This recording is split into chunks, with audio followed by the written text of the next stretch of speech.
One of the changes in epistemology that's supposed to have taken place around about the time of the Enlightenment, 18th century, in Europe at least, is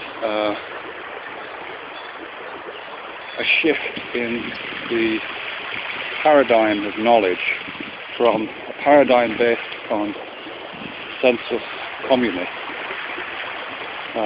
common sense in which all of the various sensory modes are ideally integrated to provide a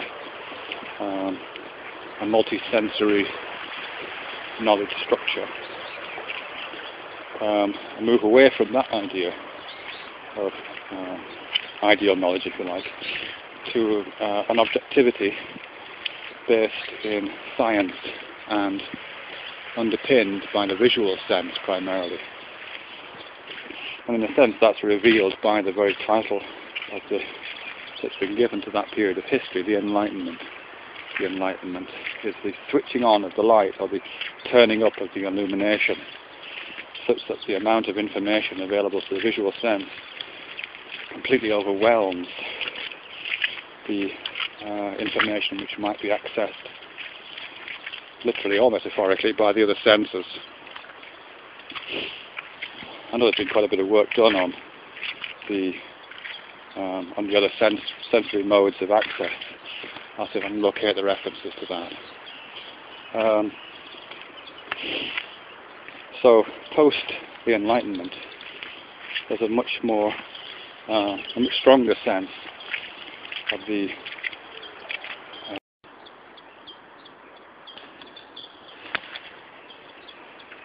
much greater sense that visualization itself is providing the paradigm for knowing, at the expense possibly of the other metaphorical senses, if I can put it in that way.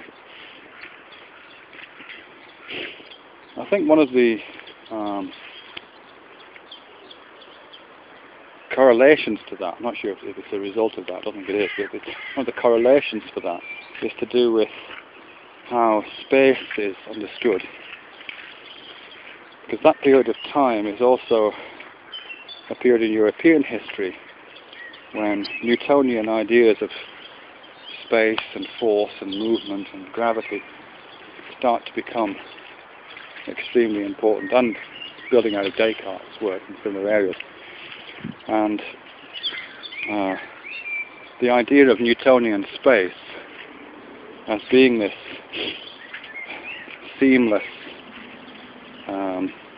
endless, uniform background against which the events of the universe take place, not actually contributing to those events itself, not being part of those events, not being shaped by or helping to shape those events. That idea, which comes out of Newton, supports and puts a particular spin on this idea of an illuminated knowledge, of visual space knowledge, a knowledge which requires space and light, an extended space and light.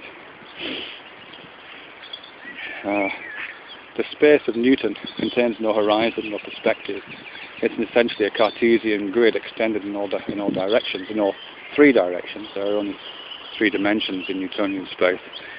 And that is the ideal space in which objective knowledge is considered to appear. And by objective knowledge, I'm talking about objective visualized knowledge. That space, that type of space, Newtonian space, is less good at accommodating knowledge grounded on the sensus communis, the coming together of different knowledge forms, different sensory modes of accessing the information of the world, filtered through human experience and human sense. The idealized space of Newton is either conveniently or custom-made to support a particular source of visual objectivity.